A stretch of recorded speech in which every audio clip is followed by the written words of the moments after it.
Hey, well, have you ever wondered if mountain biking was good for your brain?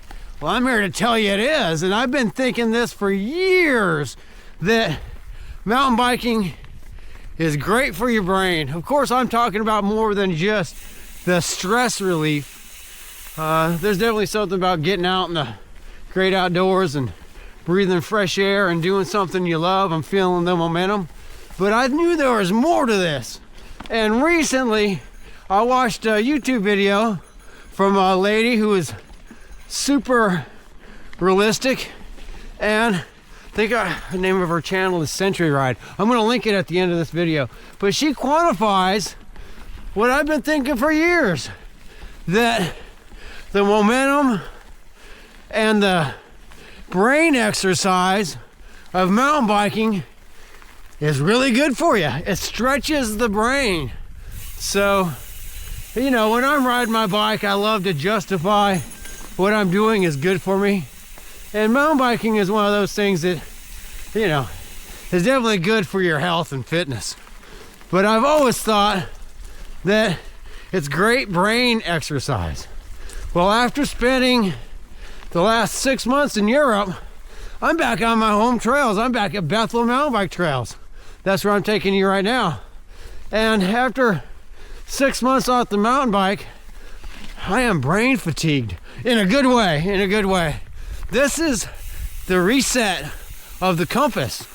So I don't know if your phone's ever giving you that warning that you need to recalibrate and you have to, you know, twist that phone in a figure 8. Well, that's what your brain needs too. And that's what mountain biking does. I'm not as scientific as far as knowing what neurons and synaptic gaps need, but I do know that after a mountain bike ride, everything seems easier for my brain. There's so many things that you have to do in this style of riding compared to, you know, gravel riding and road riding. And believe me, I love those sports as well. And it definitely keeps you on your toes, but there's nothing like being on a mountain bike. And like I said, after 6 months of this is my first mountain bike ride really in 6 months. And I'm realizing just like your muscles and your lungs, you know, when you don't use them to their capacity, it takes a while to get back in shape. Well, the mountain bike brain does too. I'm 56 years old now, so I do, you know, think about the longevity of my health. And a lot of that has to do with your mental health as well. You know, I'm going through some stress right now after losing my bike shop. And, you know, luckily I got to reset and travel through Europe for the last 6 months. But, you know, I'm here to, you know, face what I need to face and do what I need to do. So I'm back in my hometown. Haven't really seen a lot of my riding friends yet since I just got here. But I used to be the guy that owned the bike shop, you know, and now I don't own that bike shop anymore. So I kind of have to face all that and the, you know, the financial destruction that it left me too. Which I told you guys I'm gonna let you know all about that, you know, when I can. But for now, I'm just enjoying a mountain bike ride. Felt great to be out here riding my mountain bike today, but it definitely stretched my brain. It reset my compass, and that's what mountain biking has always done for me. Luckily, I picked up this sport generations ago. I say generations. I'm 56 years old now, and I've been mountain biking since Fort Collins, Colorado, when I was in junior high school.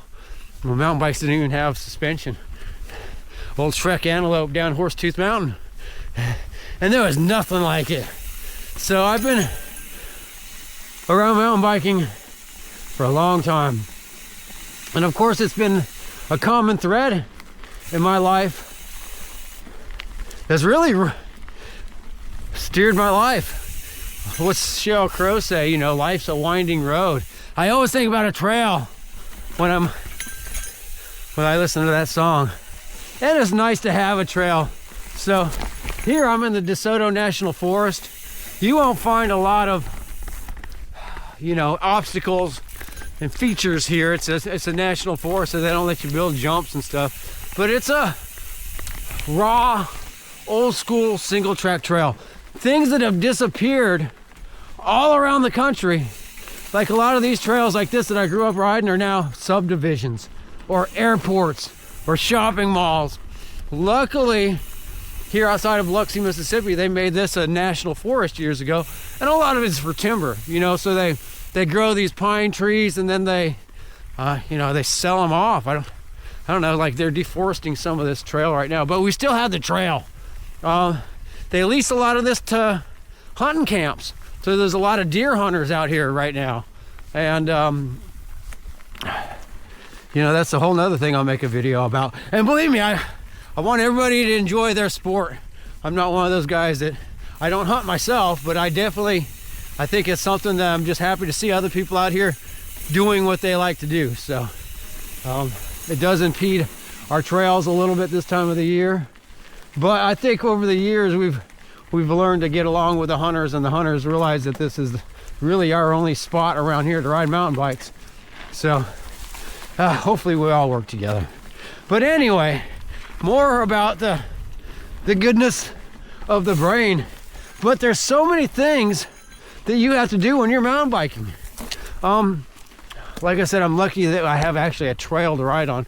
Some people's first mountain bike experience is on a chairlift in a downhill park, or on a super rocky, scary trail. You know, this is a nice flowing trail that's good for all levels.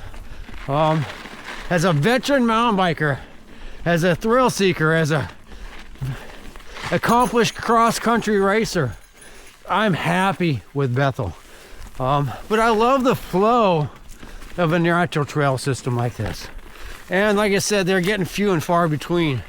There's a lot of machine-built trails now, and they're fun too, but there's nothing like getting on old school single track with all these trees out here.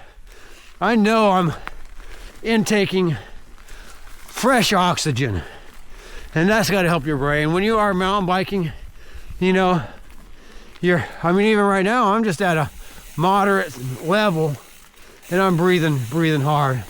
But you have to pay attention to the different types of soil and dirt and how they react with your tires.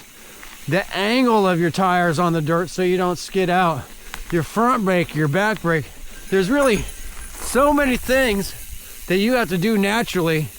You can't think about them all at once consciously. Like, you have to have a sixth sense how to make it all work. And yes, I do think that stretches the brain in a good way. When I said earlier that, you know, to reset the compass on your phone, you have to do figure eights. Well, in this video that I watched with this lady, I have to get her name, it talks about how you have to have your brain move like a left, right, up, down, angled, kind of like a figure eight with your brain. Now, you don't want to hit the ground. I hit the ground a little bit ago trying to bunny hop a big log.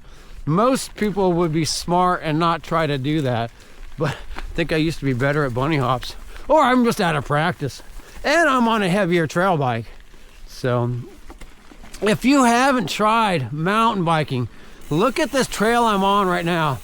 Well, it's once again, it's starting to get dark. I always bring the video camera out when it's getting dark. But look at this trail. This is not what you see on Red Bull.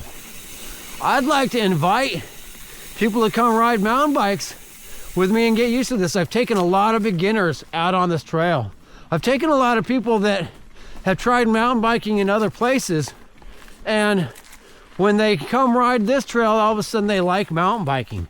So it's how you get introduced to the sport, and it also is your equipment. You know, I see a lot of people. I met a couple today, an older couple. I'm 56 years old, so they were, when I say older, they were older than me. But they had went down and decided that they wanted to start mountain biking, and went down to Dick's Sporting Goods here and bought two mountain bikes. And I'm definitely not cutting down Dick's Sporting Goods, but there's a department store style bike that they bought. But they were kind of duped into this by the pictures and the brochure that they were mountain bikes. They even bought a service plan for these mountain bikes in case something happened to them. And of course, when they were out on the trail today, they were walking their bike. One lady's derailleur was all twisted up around her. Like, you could tell that bike was not built by a professional. They said they felt comfortable because there was actually a bike stand, a work stand in the bike department. But when they called up the bike department and said, hey, you know, we had problems with our bikes, they said they'd have to call a mechanic. So there's no mechanic that actually works there. So how do you sell a service plan and kind of dupe people into buying a mountain bike when that's not what those people wanted? So their first experience was not good. You could tell the lady had a big pad on her seat. They bought hardtail mountain bikes, 26-inch wheels, and they're very low quality mountain bikes and low quality components. So that didn't equal a first good impression on what mountain biking is. I'm on a modern, I actually borrowed this bike since I'm out of shape. I knew I didn't want to take my race bike out here. My race bike is too fast for the first time in 6 months. So I borrowed a trail bike, something that's sure-footed, full suspension, built by Trek, an actual bicycle company. So it's a bike shop quality. They actually put suspension that works. You see a lot of people buy a full suspension mountain bike from a department store, but it's like the suspension's on there for looks. It doesn't really do what it's designed to do. And I realize, like, there's a price difference between a bike shop quality bike and what you're going to buy at a department store. So I really want to invite people to do mountain biking, and I have. I've held a lot of beginner group rides out here, exploratory, and when people show up on a department store bike, I never said, hey, you can't ride with us, that's a department store bike. But I kind of always knew either the train would fall off, the brakes wouldn't work. Like, there's definitely a reason why you buy those department store bikes, and they're not cheap anymore. You know, I mean, they're getting up there in price too. So I understand price sensitivity. I'm out here, sorry guys, the camera's bouncing around because I'm out here, I don't have a mount, so I'm just trying to ride these trails one-handed and talk. And I just did 15 miles, so I'm a little tired, but happy. So my takeaway is that, you know, get the right equipment, borrow the right equipment, talk to a mountain bike rider. If you're an experienced mountain bike rider and someone wants to get into the sport, don't put them on a race bike. Don't put them on your old hardtail 26. You know, bigger wheels equal a smoother transition over the bumps. So 29 is great. Now I see we're doing 32s. I haven't ridden a 32, but a 29-inch mountain bike with some wider tires. Don't pump your PSI, your pressures per square inch, up to 60. I'm running like 18 pounds of pressure on some tubeless tires, so I'm lucky I have good gear. You know, talk to me if you're, I've gotten so many people into this sport and they've stuck with it because I introduce them to this slowly. And what do? They build endorphins in their brain. The endorphins, like I said, mountain biking makes you smarter. I can quantify that now. Thank you, Century Ride lady. I appreciate you. And like I said, guys, I'm going to put a link to her video. Hey guys, this is getting dark. I need to put my hands on my handlebars. I'm going to talk about more how mountain bike makes you smarter. And good thing, because I needed help over these years. But if you're getting older and you're looking for something fun to do, some fun exercise, think about mountain biking. But just be careful how you get introduced to the sport. Or if you've been introduced to the sport and you've maybe not had a good experience, let's talk about that and see how we can make it right. I want people to enjoy this. This is a sport that's been a passion of mine for a lifetime, and it's helped me overcome a lot of adversity in my life. And it's given me a focus. It's given me travel, adventure, Oh, mountain bike has done so much for me. I don't own a bicycle shop anymore, so it's not like I'm trying to sell you guys anything. I just want people to be, I want the world to be a better place. So, Bart from Bicycle Ride YouTube, I'd keep talking about this subject, but it's getting dark. I'll see if I can put a camera on my bike. I think I'm gonna come out and ride again tomorrow and show you guys some of the amazing Bethel trail system. The little known trail system, and even the locals probably don't think it's the best, but as a veteran cyclist, I'm sure glad I have this trail system within a few miles of my house. Bart from Bicycle Ride YouTube, over and out for now.